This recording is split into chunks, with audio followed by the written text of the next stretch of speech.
الحمد لله رب العالمين والصلاة والسلام على أشرف الأنبياء والمرسلين أما بعد فأعوذ بالله من الشيطان الرجيم من همزه ونفخه ونفثه بسم الله الرحمن الرحيم رب اشرح لي صدري ويسر لي أمري واحلل عقدة من لساني يفقه قولي اللهم انفعنا بما علمتنا وعلمنا ما ينفعنا وزدنا علما فبشر عباد الذين يستمعون القول فيتبعون أحسنه أولئك الذين هداهم الله وأولئك هم أولو الألباب أعوذ بالله من الشيطان الرجيم بسم الله الرحمن الرحيم ولو شاء ربك لجعل الناس أمة واحدة ولا يزالون مختلفين إلا من رحم ربك ولو شاء ربك اور اگر چاہتا آپ کا رب لجعل الناس البتہ وہ کر دیتا لوگوں کو امتا واحدتا ایک ہی امت ولا یزالون مختلفین اور نہیں وہ زائل ہوں گے نہیں وہ ٹلیں گے اختلاف کرنے سے اور نہیں وہ ٹلیں گے یعنی وہ ہمیشہ رہیں گے اختلاف کرتے لا کا مطلب نہیں یزالون زائل ہونا ٹلنا تو لا کا مطلب بھی نہیں اور زائل ہونے کا مطلب بھی نہیں تو یہ نہیں مل کر آپ سمجھیے کہ یہ ہاں ہو گیا مثبت ہو گیا وہ ہمیشہ رہیں گے مختلفین اختلاف کرتے الا من رحم ربک مگر جس پر آپ کا رب رحم کرے تو اس آیت کریمہ میں اللہ تعالیٰ فرما رہے ہیں کہ پچھلی قوموں کے حالات میں ہم نے دیکھا کہ گمراہ لوگ بھی تھے اور نبیوں کے ماننے والے بھی تھے اگرچہ وہ تھوڑے تھے تو دو قسم کے لوگ تھے کچھ لوگ بدبخت تھے کچھ لوگ سعادت مند تھے تو یہ ہمیشہ بدبخت لوگ موجود رہے ہیں اور زیادہ تر لوگ بدبخت ہوتے ہیں اللہ کے نافرمان ہوتے ہیں ظالم ہوتے ہیں کافر مشرک ہوتے ہیں دین کے راہ میں رکاوٹیں ڈالنے والے تو بعض دفعہ دل میں آتا ہے کہ یہ لوگ کیوں ظلم کرتے ہیں یہ کیوں زیادتی کرتے ہیں یہ لوگ کیوں اللہ کے راستے سے پھرتے ہیں سب لوگ ہی نیک ہوتے سب لوگ ہی اچھے ہوتے ظاہری بات ہے دنیا کا جو سسٹم ہے اللہ تعالیٰ نے بنایا ہے یہ چیز اللہ کے سسٹم میں شامل ہے اللہ نے جس طریقے سے کائنات کو بنایا زمین کو بنایا اس پہ مخلوقات پیدا کی انسان کو پیدا کیا اب یہ اللہ کی حکمت بالغہ ہے کہ اس میں نیک لوگ بھی ہیں برے لوگ بھی ہیں اللہ فرماتے ہیں اگر اللہ چاہتے تو سارے لوگ ایک ہی امت ہو جاتے ایک ہی امت ہو جاتے سے مراد یعنی سب لوگ نیک ہو جاتے لیکن اللہ نے ایسا چاہا نہیں سب لوگوں کے ایک ہونے کا کیا مطلب تھا سب لوگوں کے ایک ہونے کا مطلب یہ تھا کہ اختیار نہ ہوتا اگر اللہ تعالیٰ اختیار سلب کر لیتے انسانوں سے اور جنوں سے نیکی یا گناہ کرنے کا تو سب ایک ہوتے جیسے دیگر تمام مخلوقات جانور سارے کے سارے فطرت پر ہیں جیسے آسمان زمین پہاڑ سمندر شجر حجر یہ سارے چلیں یہ تو بے جان ہیں جاندار تو ہیں ان میں عقل نہیں ہے اس طرح جس طرح انسانوں میں ہے ان میں بھی ایک حد تک شعور ہوتا ہے فرشتے بڑی بہترین مثال ہے ان میں عقل بھی ہے عاقل بھی ہیں وہ بھی ایک امت ہے تو بعض دفعہ اگر کسی کے دل میں خیال آئے کہ انسانوں میں برے لوگ کیوں ہیں تو اللہ نے اصل میں انسانوں کو اختیار دیا ہے جنوں کو اختیار دیا ہے اللہ کے اختیار دینے کی وجہ سے اچھے لوگ بھی ہیں برے لوگ بھی ہیں اور یہ اللہ کا بنایا ہوا سسٹم ہے اللہ کا ارادہ کونیہ ہے یہ اللہ کا ارادہ ہے یاد رکھیے اگر اچھے لوگ ہیں تو اللہ کا ارادہ ہے برے لوگ ہیں تو یہ بھی اللہ کا ارادہ ہے یہ اللہ کے ارادے سے باہر نہیں ہے یہ بھی اللہ کی تقدیر ہے یہ بھی اللہ کا قضاء و قدر ہے نیک لوگ بھی اللہ کی وجہ سے ہیں برے لوگ بھی اللہ کی وجہ سے یہ نہیں ہو سکتا کہ اللہ تو چاہتے تھے نیک لوگ بنے لیکن کچھ اور بھی کائنات میں قوتیں ہیں غلط قوتیں باطل قوتیں ان کی وجہ سے برے لوگ ہو گئے نہیں ہرگز نہیں ایک ہی معبود ہے اللہ وحدہ لا شریک، وہ اللہ اکیلے ہی خالق مالک رازق ہیں، مدبر ہیں، فعال لما یرید ہیں، سارے فیصلے اللہ کے چلتے ہیں۔ تو اللہ کے فیصلوں میں، اللہ کے اس فیصلے سے اور اللہ کے ارادہ سے اچھے لوگ بھی ہیں، برے لوگ بھی ہیں۔ اگر اللہ چاہتے تو سب ایک ہی امت ہو جاتے، برے لوگ ہوتے ہی نہ، ایک ہی امت ہو جاتے، سارے ہی موحد ہوتے، سارے ہی نیک ہوتے، سارے ہی اللہ کی بات ماننے والے ہوتے، جیسے فرشتے ہیں۔ اللہ تعالیٰ فرشتوں کے بارے میں فرماتے ہیں علیہا ملائکۃ غلاظ شداد لا یعصون اللہ ما امرہم۔ جہنم کی بات ہو رہی ہے کہ اے ایمان والو، یا ایھا الذین آمنوا قوا انفسکم واہلیکم نارا، اے ایمان والو اپنے آپ کو اور اپنے گھر والوں کو جہنم کی آگ سے بچا لو، وقودھا الناس والحجارہ، اس جہنم کا آگ کا ایندھن لوگ اور پتھر ہیں، علیہا ملائکۃ غلاظ شداد، اس آگ پر ایسے فرشتے مقرر ہیں جو بڑے سخت دل ہیں، بڑے طاقتور ہیں، لا یعصون اللہ ما امرہم، وہ اللہ کی حکم کی خلاف ورزی نہیں کرتے جو اللہ انہیں حکم دے، ویفعلون ما یؤمرون، وہ وہی کرتے ہیں جو انہیں حکم دیا گیا ہے۔ تو فرشتے ایک ہی امت ہے، تو اگر اللہ چاہتا تو لوگ بھی ایک امت ہو جاتے، کوئی برا نہ ہوتا، لیکن اللہ نے ایسا چاہا نہیں۔ ایک امت ہونے کا مطلب میں نے آپ کو بتا دیا، اس کا مطلب اختیار نہ ہوتا۔ اگر اختیار نہ ہوتا تو پھر جب دنیا میں آزمائش نہ ہوتی تو پھر اتنا لمبا چوڑا زمین بسانے کا اور زمین میں مخلوقات بسانے کا کوئی مقصد نہ ہوتا۔ تو اللہ نے تو یہ دنیا بنائی ہے، یہ زمین بسائی ہے اللہ تعالیٰ نے، اس کے اندر پہلی زندگی ہے، دنیاوی زندگی ہے، اور اس کے اندر امتحان ہے، پھر امتحان ہی نہ ہوتا، پھر آخرت ہے۔ دنیا امتحان کے لیے ہے، آخرت جزا کے لیے ہے۔ تو اگر ایک ہی امت ہوتے، نہ جزا ہوتی نہ سزا ہوتی، کچھ بھی نہ ہوتا۔ تو اللہ کی حکمت بالغہ یہ ہے کہ اللہ تعالیٰ نے اختیار دیا ہے، اللہ نے انسان کو، جنوں کو فرشتوں سے فرق رکھا ہے، اور اس اعتبار سے انسان اگر اب اپنے مقصد زندگی کو پہچان لے اور خود اپنے اختیار سے اللہ کی عبادت کرے تو انسان فرشتوں سے افضل ہو جاتا ہے۔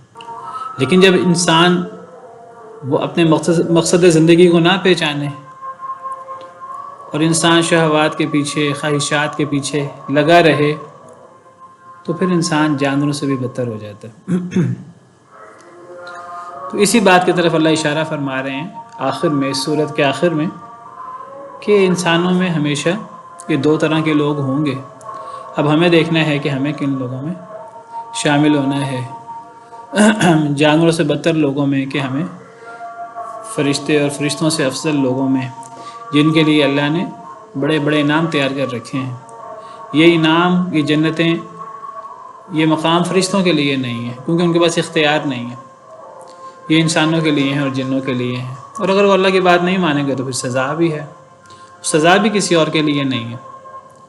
اب جو بندہ کہے کہ سب لوگ ایک ہی ہوتے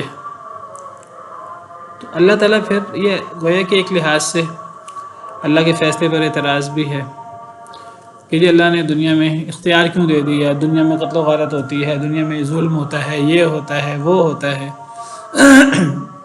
یہ پھر اللہ کے فیصلوں پر اور دنیا کے بنانے پر اصل میں اعتراض ہے، اور پھر اللہ تعالیٰ اس پر ناراضگی کا اظہار بھی کرتے ہیں۔ بعض دفعہ انسان نیک نیتی سے سوچتا ہے دنیا میں سارے نیک ہوتے، کوئی برا نہ ہوتا۔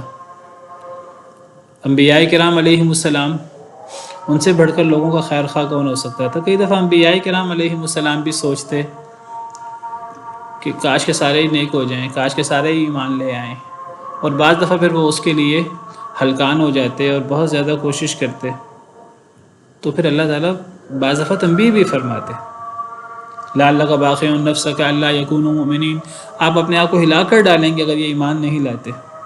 پیچھے سورہ انعام میں تو ہم نے پڑھا، وہاں کافی سخت انداز ہے اللہ تعالیٰ کا، وہاں ہم نے پڑھا کہ اے نبی صلی اللہ علیہ وسلم وَإِن كَانَ كَبُرَ عَلَيْكَ إِعْرَاضُهُمْ فَإِنِ اسْتَطَعْتَ أَن تَبْتَغِيَ نَفَقًا فِي الْأَرْضِ أَوْ سُلَّمًا فِي السَّمَاءِ فَتَأْتِيَهُمْ بِآيَةٍ، سورہ انعام آیت نمبر 35۔ اے نبی صلی اللہ علیہ وسلم اگر آپ کو ان کفار کا منہ موڑنا زیادہ گراں گزرتا ہے اور آپ چاہتے ہیں کہ آپ انہیں ہدایت دیں، فَإِنِ اسْتَطَعْتَ أَن تَبْتَغِيَ نَفَقًا، اگر آپ طاقت رکھیں کہ آپ زمین میں سرنگ کھود لیں، او سلمًا فی السماء، یا آپ آسمان پہ سیڑھی لگا لیں، فتأتیہم بآیہ، اور آپ ان کے لیے نشانی لے آئیں۔ اگر آپ پر ان کا کفر کرنا یا راز کرنا گراں گزرتا ہے اور آپ چاہتے ہیں کہ ان کی بات پوری ہونی چاہیے، یہ جو نشانی مانگتے ہیں وہ نشانی پوری ہو جائے، آپ کا خیال ہے جو یہ نشانی مانگتے ہیں پوری ہو جائے تو یہ ایمان لے آئیں گے، تو اب آپ کی خواہش ہے کہ ان کا مطالبہ پورا کر دیا جائے۔ اللہ فرماتے ہیں کہ یہ معجزات میرے ہاتھ میں ہوتے ہیں، نشانیاں میرے ہاتھ میں ہیں، نبی کے ہاتھ میں نہیں ہوتی۔ تو اللہ فرماتے ہیں میں نے تو نشانی نہیں بھیجنی، اللہ کے اپنے فیصلے ہیں۔ اللہ فرماتے ہیں اگر آپ خود سرنگ کھود کر زمین میں یا آسمان پہ سیڑھی لگا کر کوئی نشانی لا سکتے ہیں ان کے لیے، ان کے مطالبے پورے کر سکتے ہیں تو آپ پورے کر لیں۔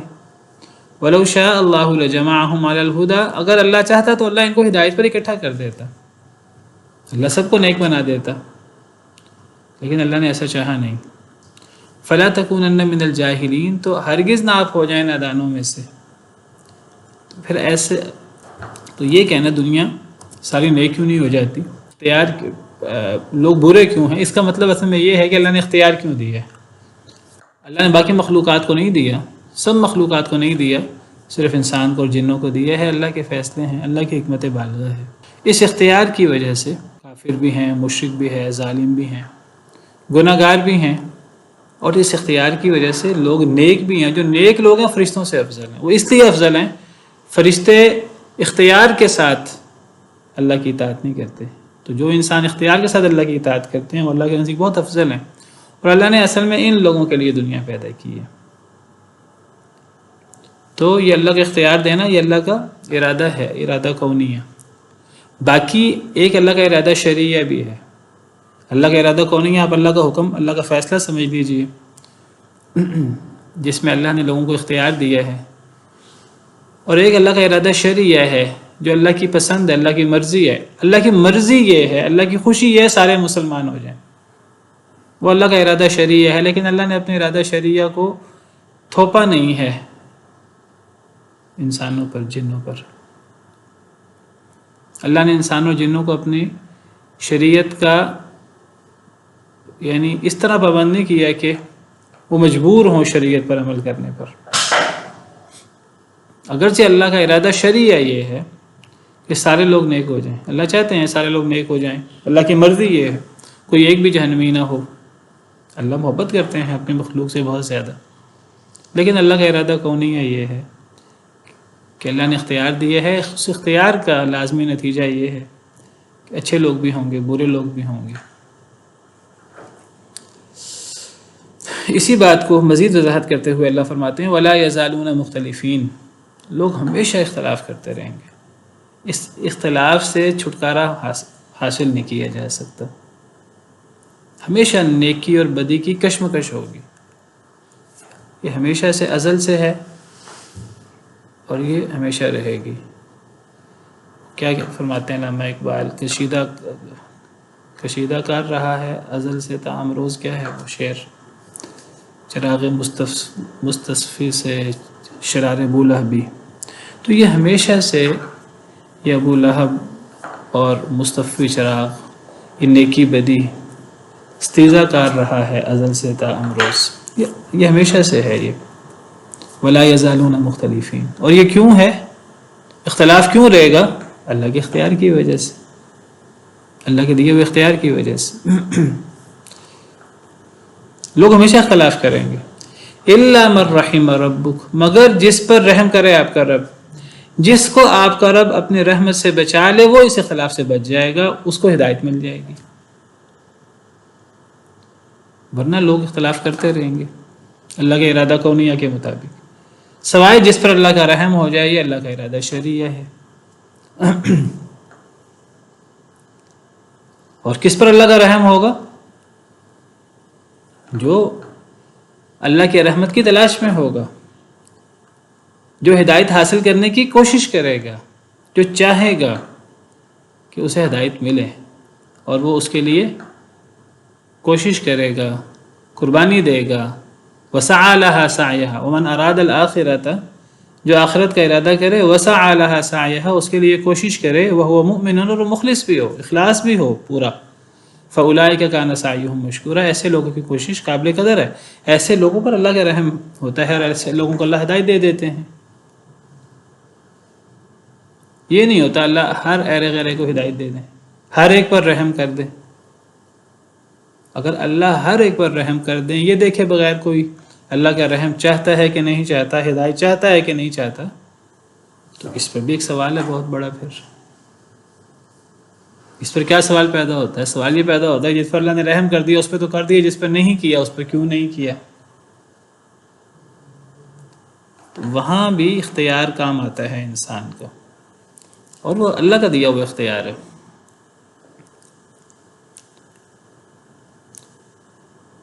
فَمَن يُرِدِ اللَّهُ أَن يَهْدِيَهُ يَشْرَحْ صَدْرَهُ لِلْإِسْلَامِ، اللہ جسے ہدایت دینا چاہتے ہیں اللہ اس کے سینے کو اسلام کے لیے کھول دیتے ہیں. یہ ہے اللہ کا رحم. لیکن اللہ کا رحم کس پر ہوتا ہے؟ جو اس کا طالب ہو. جو اس کا طلبگار نہیں ہے اسے ہدایت بھی نہیں ملتی. ایک بندہ ہدایت کا طلبگار ہی نہیں ہے، اگر اسے اللہ کی طرف سے ہدایت مل جائے تو پھر ایک بہت بڑا اعتراض پیدا ہو جائے گا.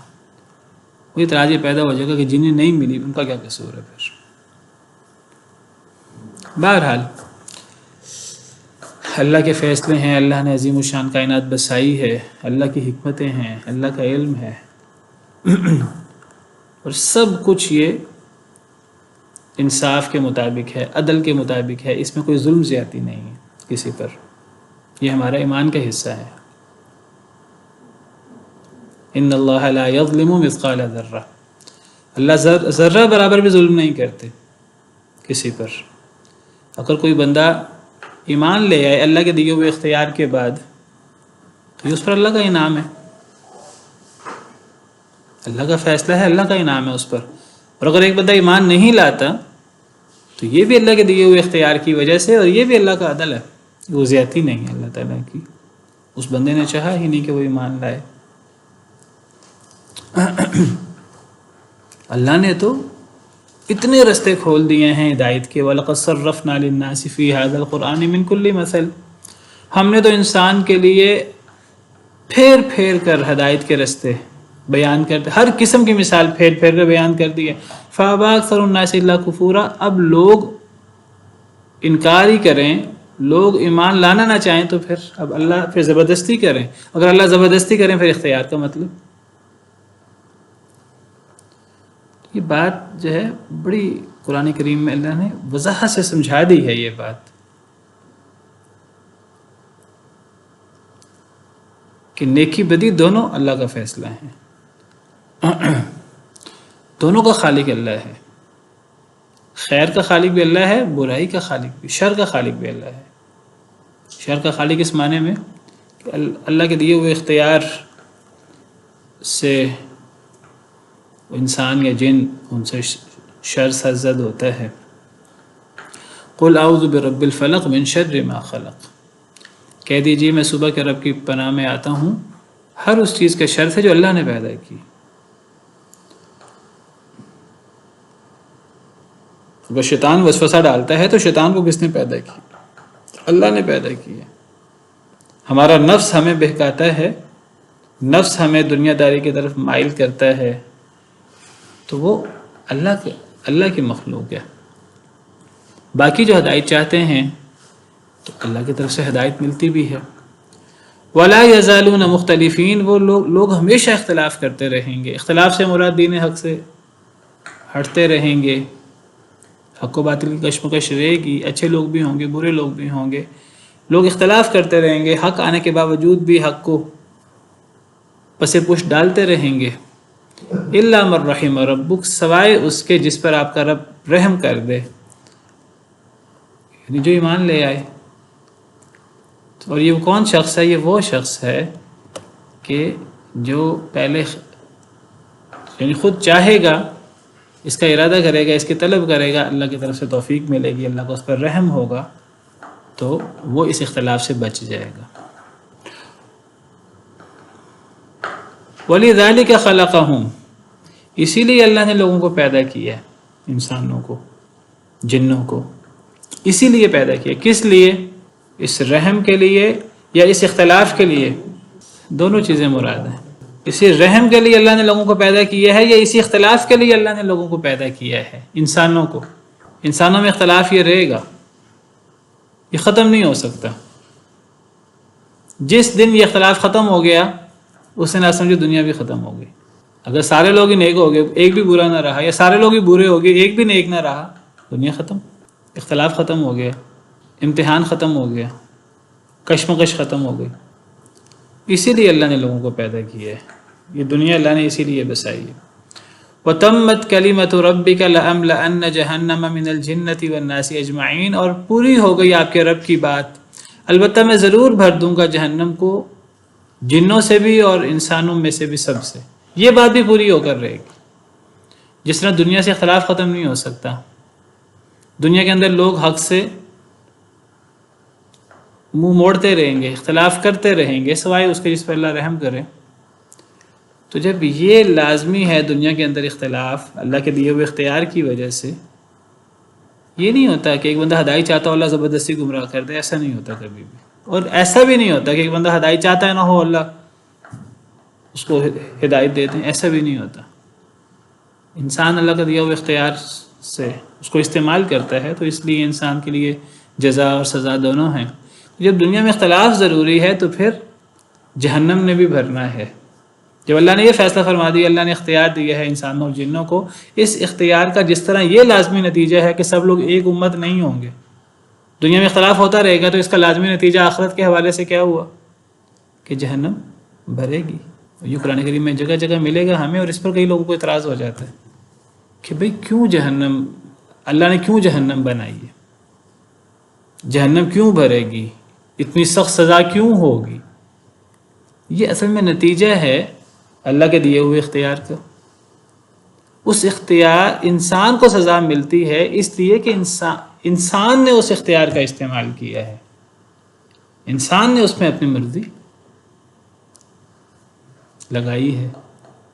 تو انسان پورا حقدار ہے، 100% قصوروار ہے، اس کو سزا ملے، اتنی سزا ملے جتنی سخت سزا اللہ نے رکھی ہے۔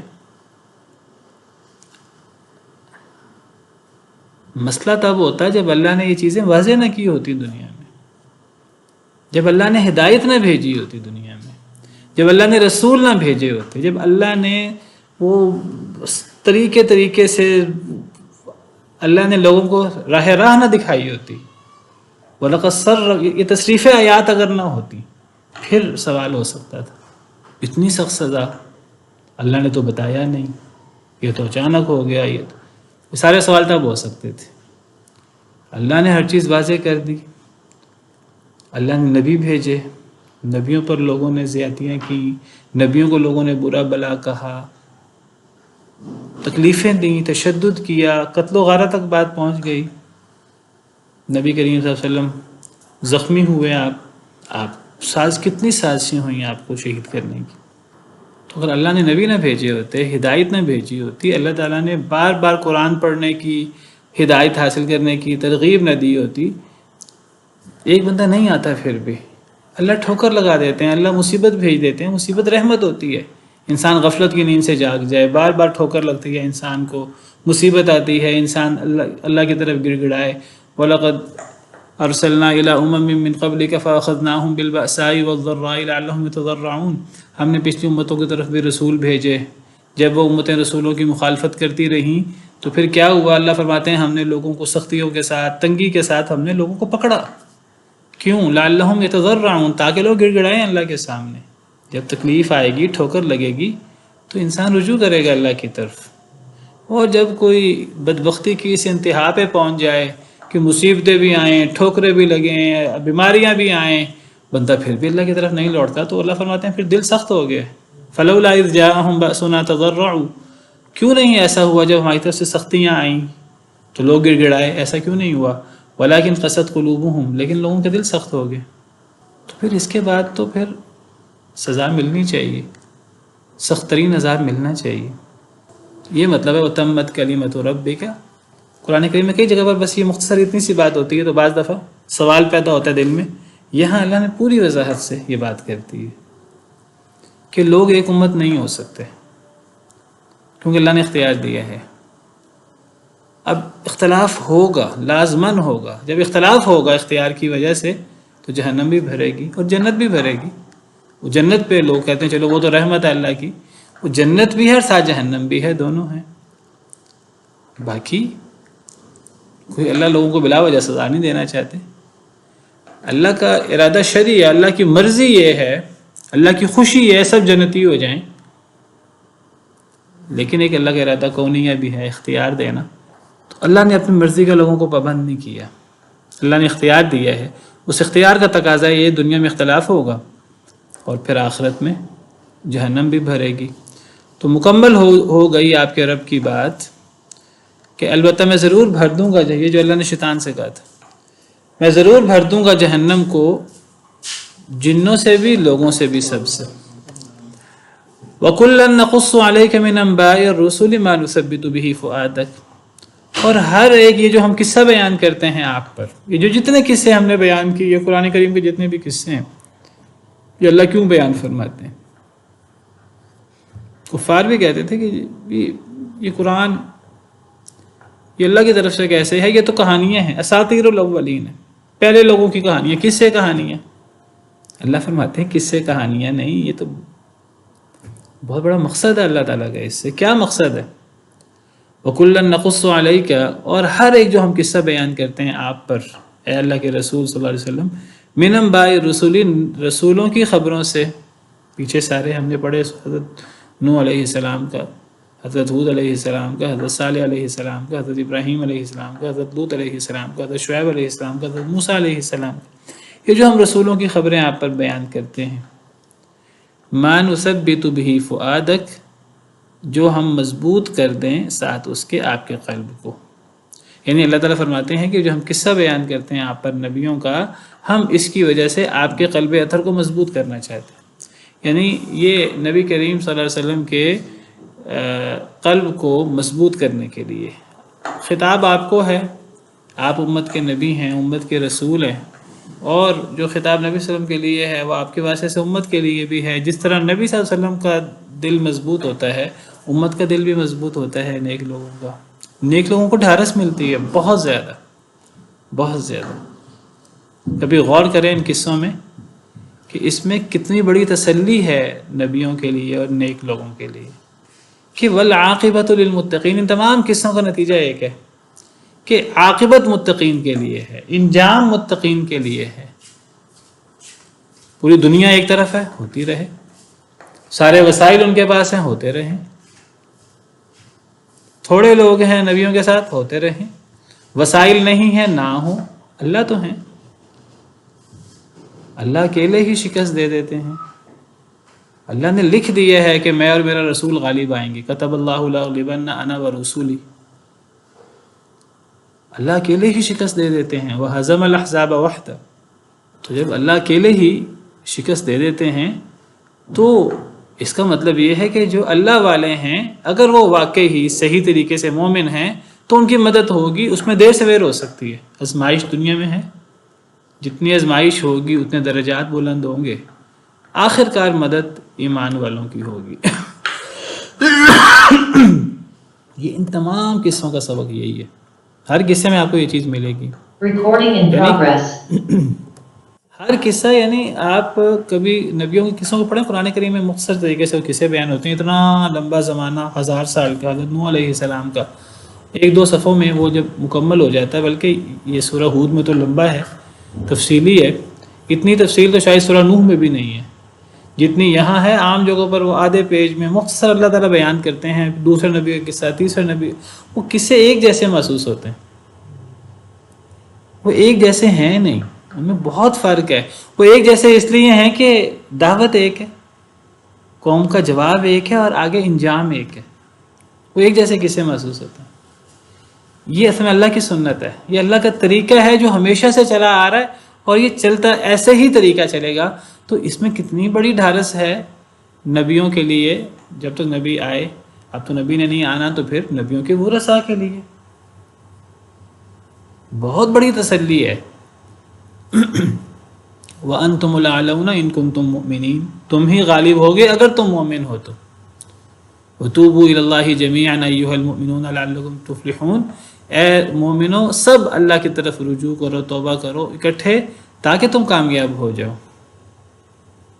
وَلَقَدْ كَتَبْنَا فِي الزَّبُورِ مِن بَعْدِ الذِّكْرِ أَنَّ الْأَرْضَ يَرِثُهَا عِبَادِيَ الصَّالِحُونَ، ہم نے زبور میں، صحیفوں میں نصیحت کے ساتھ یہ بھی لکھ دیا کہ اس زمین کے وارث میرے نیک بندے ہوں گے، اگر وہ واقعی ہی نیک ہوں، صحیح طریقے سے دین پر عمل پیرا ہوں۔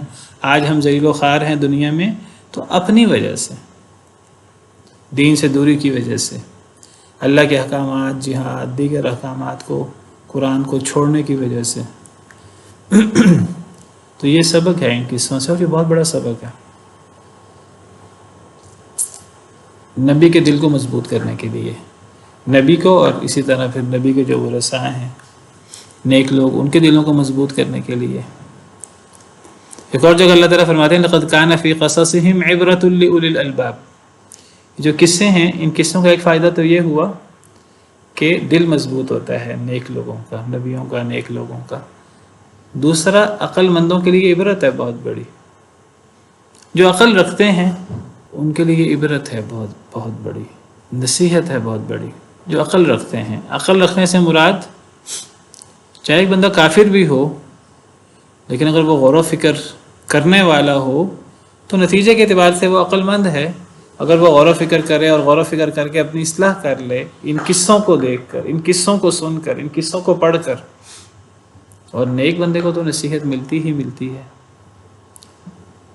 کفار کو بھی نصیحت مل جاتی ہے اگر ان کے سامنے ہدایت نہ آئی ہو، اگر ان کو علم نہ ہو اور وہ واقعی حق کے متلاشی ہوں، تو انہیں بھی ان قصوں سے بہت بڑی نصیحت ملتی ہے، بہت بڑی عبرت ملتی ہے۔ حضرت موسیٰ اور فرعون کا قصہ بیان کیا، اللہ فرماتے ہیں ان فی ذلک لعبرۃ لمن یخشی، جو اللہ سے ڈرنے والا اس کے لیے اس قصے میں بہت بڑی عبرت ہے۔ فرعون جو ہے وہ دنیاوی اعتبار سے کتنا ترقی یافتہ تھا، بادشاہ تھا، مصری تہذیب اس کے نیچے تھی۔ دوسری طرف حضرت موسیٰ دنیاوی اعتبار سے ان کے پاس کوئی اسباب، وسائل نہیں تھے۔ ایک جگہ اللہ تعالیٰ فرماتے ہیں فَقْصُصِ الْقَصَصَ لَعَلَّهُمْ يَتَفَكَّرُونَ، کہ اے نبی صلی اللہ علیہ وسلم ان پر قصے پڑھیں، کیا فائدہ ہوگا؟ یہ غور و فکر کریں گے۔ قصوں کے بہت فوائد ہیں قرآن کریم میں۔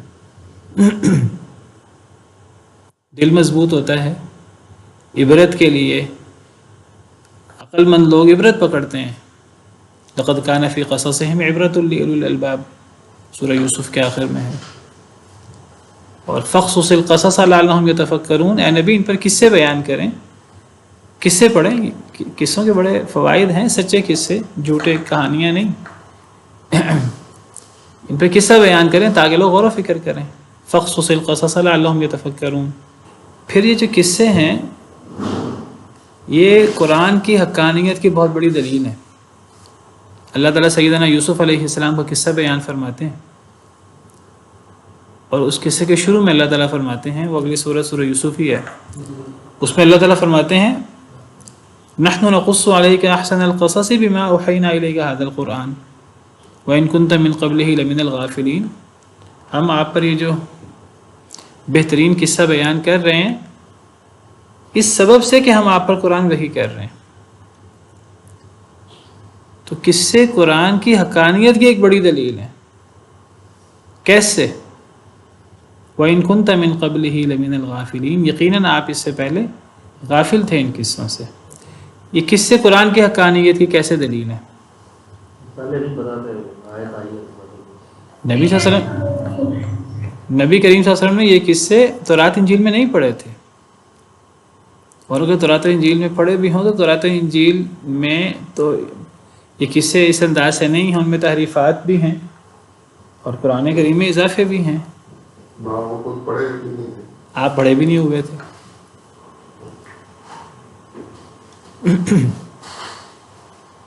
تو اللہ تعالیٰ عام طور پہ اللہ قصہ بیان کرتے ہیں تو اللہ اس کے آخر میں فرماتے ہیں تلک من انباء الغیب، حضرت نوح کے قصے میں بھی ہم نے پڑھا تلک من انباء الغیب نوحیہا الیک، یہ غیب کی خبریں ہیں جو ہم آپ پر وحی کر رہے ہیں۔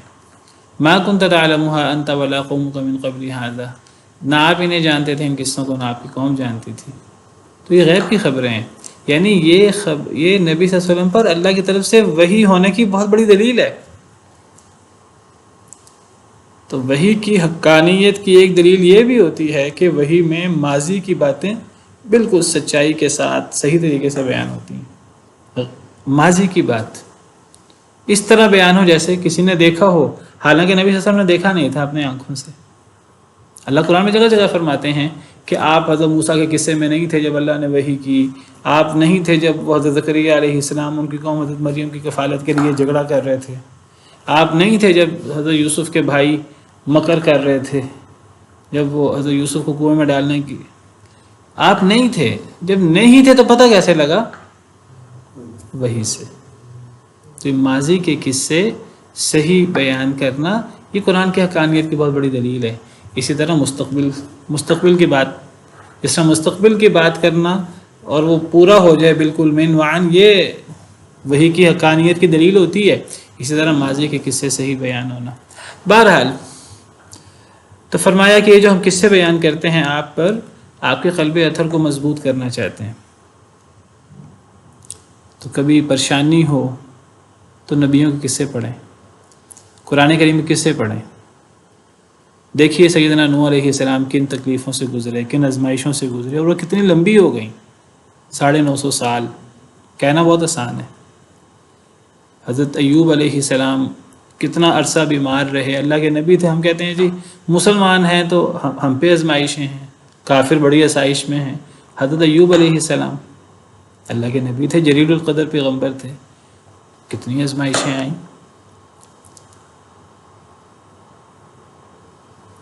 حضرت ابراہیم علیہ السلام کو دیکھیے، نبی کریم صلی اللہ علیہ وسلم ان کی سیرت طیبہ کا مطالعہ کریں اسی نیت سے، بلکہ شاید یہ حدیث بھی ہے اگر کوئی بندہ مشکل میں ہو تو نبی صلی اللہ علیہ وسلم کی مشکلات اور آپ کی آزمائشوں کا تصور کر لے.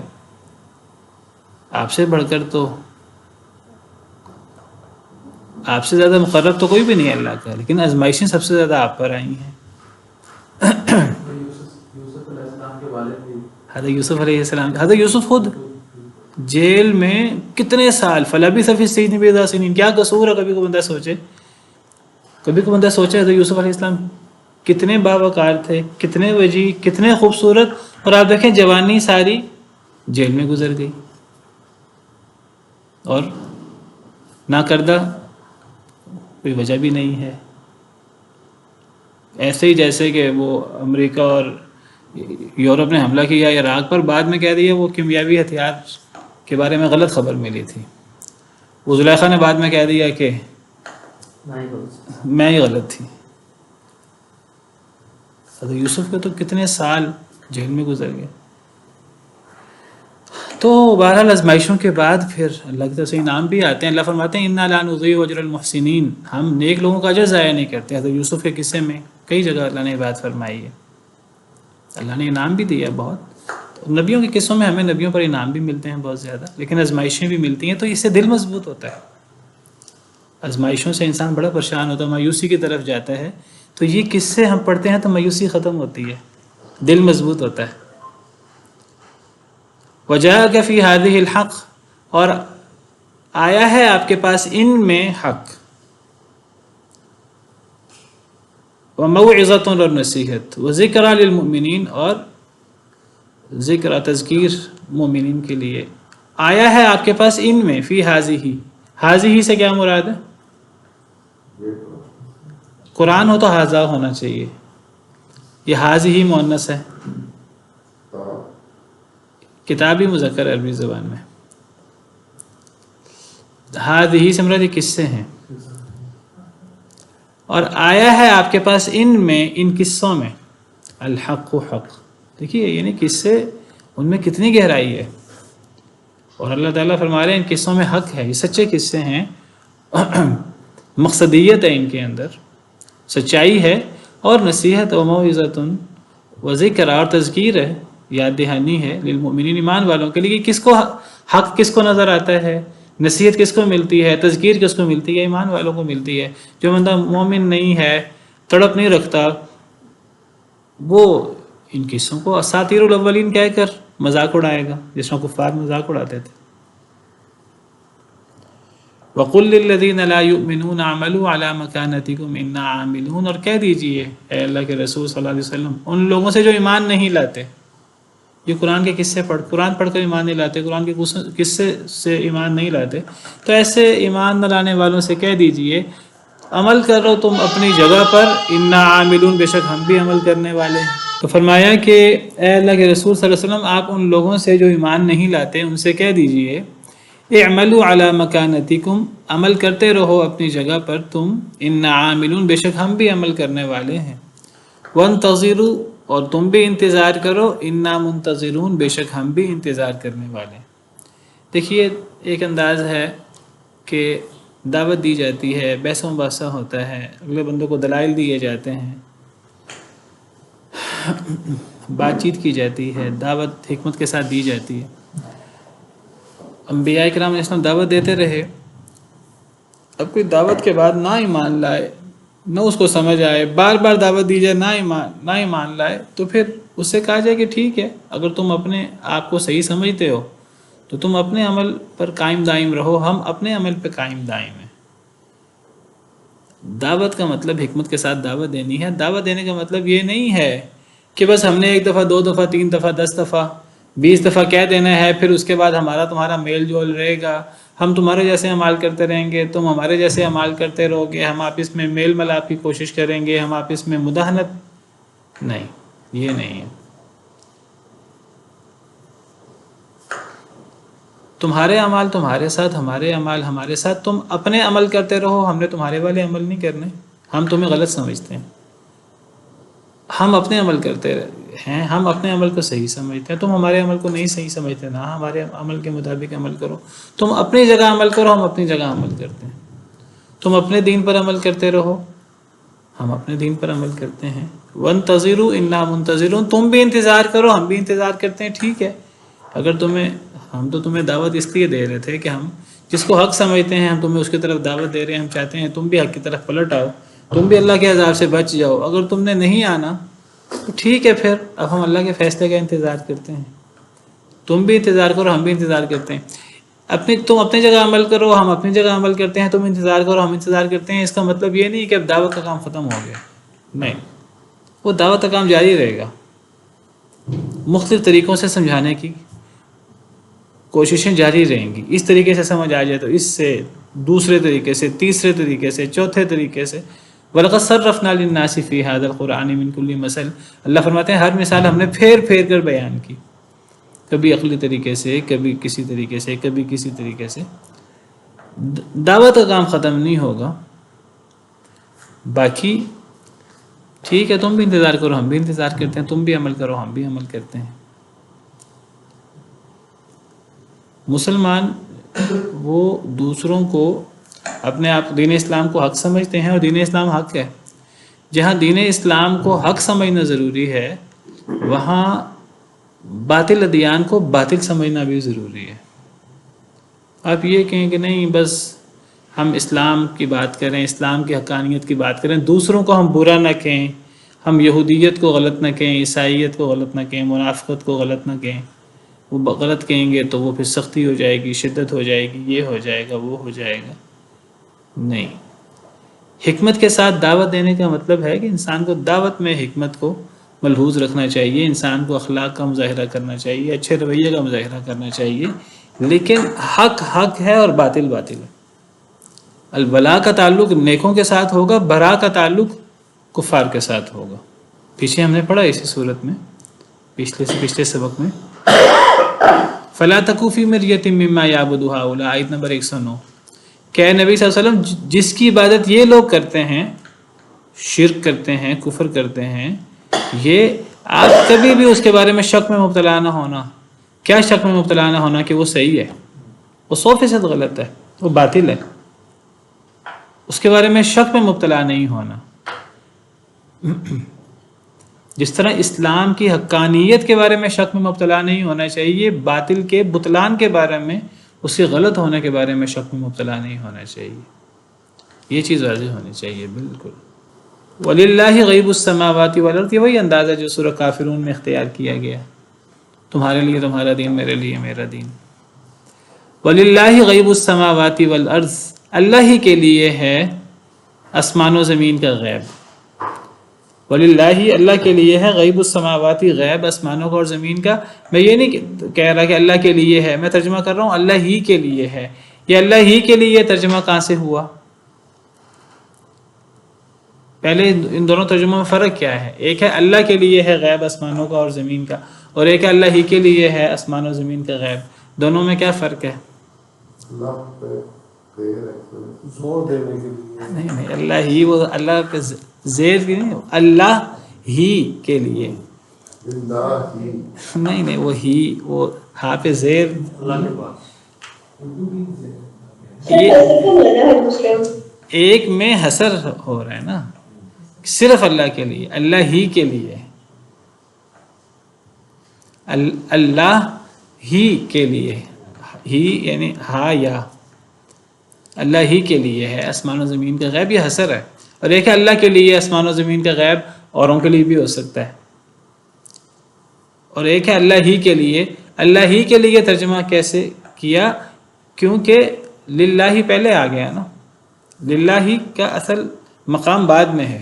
اصل عبارت ہونی چاہیے غیب السماوات والارض للہ. آسمان و زمین کا غیب اللہ کے لیے ہے، لیکن جس کا مقام گرامر میں بعد میں ہو اس کو اگر پہلے لے آئیں تو پھر معنی میں حسر پیدا ہو جاتا ہے. جیسے ایاک نعبد و ایاک نستعین میں ہے، تو اللہ ہی کے لیے ہے، صرف اللہ کے لیے اور کسی کے لیے نہیں ہے آسمان و زمین کا غیب. لا الہ الا جی لا الہ الا لا الہ الا اللہ میں بھی حسر ہے، وہاں کسی اور وجہ سے ہے. وہاں پہلے نفی ہے، بعد میں اللہ ہے، استدراک ہے، تو اس سے بھی حسر پیدا ہوتا ہے. اور جس چیز نے بعد میں آنا ہوتا ہے، مفعول نے، اگر اس کو پہلے لے آئیں، معمول نے بعد میں آنا ہوتا ہے پہلے لے آئیں، خبر نے بعد میں آنا ہوتا ہے پہلے لے آئیں، تو وہ پھر اس میں معنی میں حسر پیدا ہو جاتا ہے. اللہ ہی کے لیے ہے آسمان و زمین کا غیب. اور کوئی غیب نہیں جانتا، نہ آسمان کا نہ زمین کا. وَإِلَيْهِ يُرْجَعُ الْأَمْرُ كُلُّهُ، اور اسی کی طرف ہی، یہاں بھی حسر ہے. اصل عبارت کیا ہونی چاہیے؟ یرجع الامر کلہ الیہ. لیکن جب الیہ پہلے لے آئیں گے تو پھر اسی ہی کی طرف، ہی کہہ کر ہم حسر کا معنی پیدا کریں گے. اسی ہی کی طرف لوٹائے جاتے ہیں سارے کے سارے معاملات. سارے معاملات اللہ کی طرف لوٹائے جاتے ہیں، یعنی سارے کام اللہ کے ہیں، اللہ کی تدبیر ہے، ساری چیزیں اللہ کے فیصلے ہیں، اور یہ اللہ سے ہی، اللہ کے حکم سے ہی ہوتے ہیں، اور انہوں نے اللہ ہی کی طرف لوٹنا ہے قیامت کے دن. فَاعْبُدْهُ، بس آپ عبادت کریں اس کی. یہاں حسر نہیں ہے، وہ دوسری آیات میں حسر ہے، صرف اللہ کی عبادت ہونی چاہیے. وَتَوَكَّلْ عَلَيْهِ، اور توکل کیجئے اس پر. وَمَا رَبُّكَ بِغَافِلٍ عَمَّا تَعْمَلُونَ، اور نہیں ہے آپ کا رب غافل اس سے جو تم عمل کرتے ہو.